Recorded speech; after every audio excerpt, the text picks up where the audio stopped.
দেখছেন সবার খবর, সবার নজর, বার্তা এক নজর। গ্রেপ্তার ভারতীয় ফুটবল দলের প্রাক্তন অধিনায়ক রহিম নবীর ভাই তথা তৃণমূল নেতা ফিরোজ নবী। চোর চোর স্লোগান। বিজেপির রবিবার সকালে এমনই ঘটনা দেখা গেল পান্ডুয়া গ্রামীণ হাসপাতালের সামনে। পুলিশ সূত্রে জানা যায় যে পান্ডুয়া বোসপাড়া নিবাসী এই রাষ্ট্রপতি পুরস্কার প্রাপ্ত শিক্ষক শেখ আব্বাস আলী একটি অভিযোগের পরিপ্রেক্ষিতে পুলিশ রহিম নবীর ভাই তথা তৃণমূল নেতা ফিরোজ নবী এবং মোহাম্মদ শফিক শেখ। পুলিশ এবং স্থানীয় সূত্রে জানা যায় যে রাষ্ট্রপতি পুরস্কার প্রাপ্ত শিক্ষক আব্বাস আলী 2021 সালে তৃণমূল কংগ্রেসের থেকে বিজেপিতে জয়েন করে।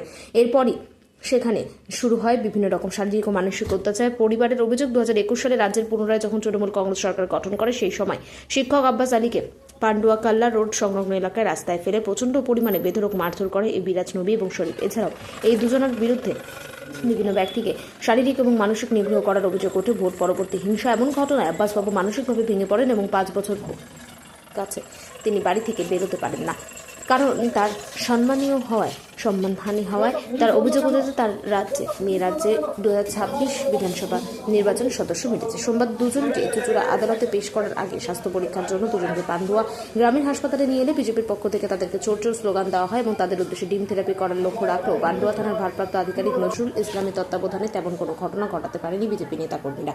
বিজেপির অভিযোগ, এই দুই তৃণমূল নেতা দীর্ঘদিন ধরে অভিযোগ আসছিল যে শুধু মারধর হয়নি, তোলাবাজি, জোর করে জায়গা দখল করা এবং অন্যান্য অভিযোগ রয়েছে এই দুই তৃণমূল নেতার বিরুদ্ধে। এমনটাই জানায় পান্ডুয়া বিজেপির সাধারণ সম্পাদক বিষ্ণু বোস। রবিবার দুই অভিযুক্তকে চুচুড়া আদালতে পেশ করা হলে মহামান্য বিচারপতি দুজন অভিযুক্তকে 5 দিনের পুলিশি হেফাজতে নির্দেশ দেন।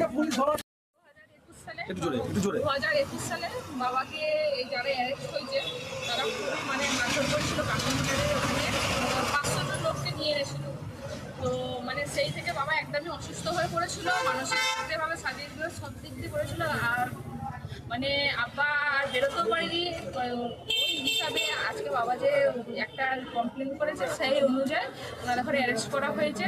ওনারা খুবই অত্যাচার সবাইকার ওপরে করেছে। তার সাথে আমার বাড়িতে গিয়ে যে মহিলা যাকে করেছে অ্যারেস্ট, আমার মাকে আর আমাকে মানে বাজারে নাম বের করে বেরোছিল যে বাবার এত পয়সা যখন দরকার ছিল তোমরা বাজারে বেরিয়ে ব্যবসা করতে চালু করে দাও, তাহলে তোমার বাবাকে খাওয়াবে, এরকম শুধু ভাষা মানে চরিত্রের উপর দাগ দিয়েছিল। হ্যাঁ, আমার আর আমার মাকে বলেছিল তোমার মেয়েকে রাস্তায় বার করে ব্যবসা করাও, এটা শুধু বলেছিল। আর আব্বাকে তো কানন হোটেলে মানে 500-600 জন মানে এমন মেরেছিল, মানে মারাই গেছিল মানে বলতে গেলে।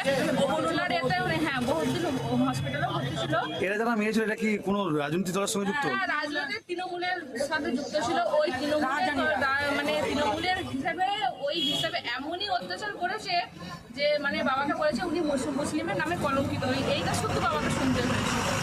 আপনার বাবা কি শুধু বিজেপি করতো বলে কি এরা মারধর? হ্যাঁ, তখন বাবা বিজেপিতে জাস্ট জয়েন হয়েছিল বলে তখন মানে ওরা ওই গোসাই মহল্লা থেকে মানে বাকি যত মুসলিম লোক নিয়ে এনে বলেছিল এ মুসলিমের নামে কলঙ্কিত, এরকম শুধু বলে মানে মারধর করেছিল। যে মহিলাটাকে যে অ্যারেস্ট করেছে উনি পুরো বাবার পেটে একটা বোতল পর্যন্ত ঢুকিয়ে দিতে গেছিল, প্রাণে মারার চেষ্টা করেছিল, পুরো প্রাণে মারার চেষ্টা করেছিল।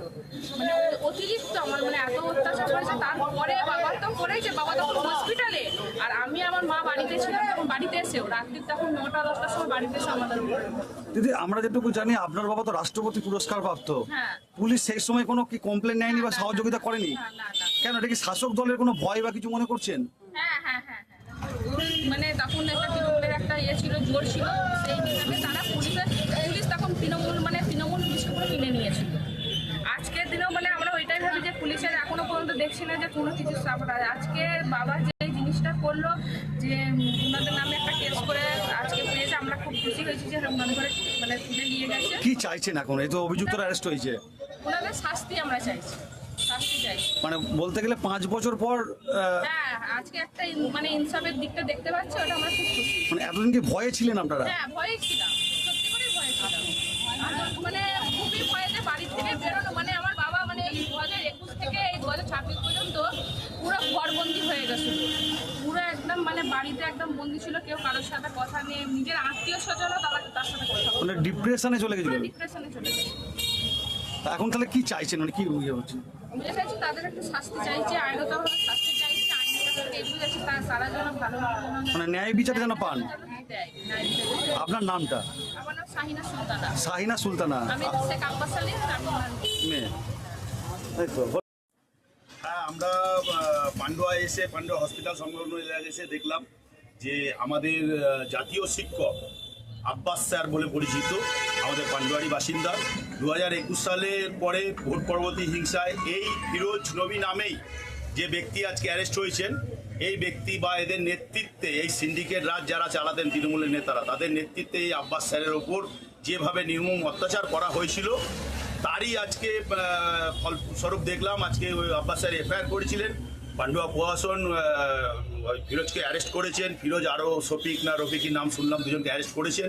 করে আজকে পান্ডুয়া হসপিটালে নাকি মেডিকেল করে ওনাদের কোর্টে চালান করেছেন। তো পান্ডুয়াবাসী বা আপামর জনগণ তাদের ওপর ক্ষোভ বিক্ষোভ দেখাচ্ছিলেন। শুনলাম ডিম থেরাপিও নাকি করার প্রস্তুতি নিয়েছিলেন। তো যাই হোক, ডিম থেরাপি করতে পারেনি। তো পান্ডুয়াবাসী হ্যাপি। এরা কোন রাজনৈতিক দলের সঙ্গে যুক্ত ছিল নাকি? এরা বিগত দিনে তৃণমূল সরকারের এরা সিন্ডিকেট চালাতো। এরা বিগত দিনে তৃণমূলের হয়ে আপনারা সকলেই জানেন সারা রাজ্য জুড়েই এরকম সিন্ডিকেট রাজ এদের চলতো।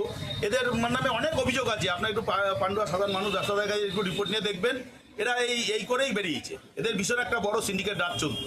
মানে সিন্ডিকেট মানে কি? তোলাবাজি? তোলাবাজি, তারপরে আপনার ব্যবসাদারদের উপর চাপ সৃষ্টি করে পয়সা তোলা, তারপরে আপনার সরকারি জায়গার ওপর কাউকে পয়সার বিনিময়ে বসিয়ে দেওয়া, এরকম বিভিন্ন অভিযোগ আছে। আপনার একটু পান্ডুয়াবাসীর কাছে রিপোর্ট নিয়ে দেখবেন, আছে। তার জন্য কি আজকে গ্রেপ্তার? হ্যাঁ, তার জন্য গ্রেপ্তার। অ্যাকচুয়ালি গ্রেপ্তারটা হয়েছে আব্বাস স্যার, যিনি জাতীয় শিক্ষক। 2021 সালে পরে উনি আমাদের বিজেপি করতেন। 2021 সালের পরে ভোট পরবর্তী হিসাবে ওনার হামলার পরিপ্রেক্ষিতেই ওই আব্বাস স্যার এফআইআর করেছিলেন। তারই পরিপ্রেক্ষিতে আজ গতকাল অ্যারেস্ট হয়েছে। আমার নাম আর পোস্ট আছে। আমার নাম বিষ্ণুপদ ঘোষ, আমি পান্ডুয়া বিজেপি জেনারেল সেক্রেটারি।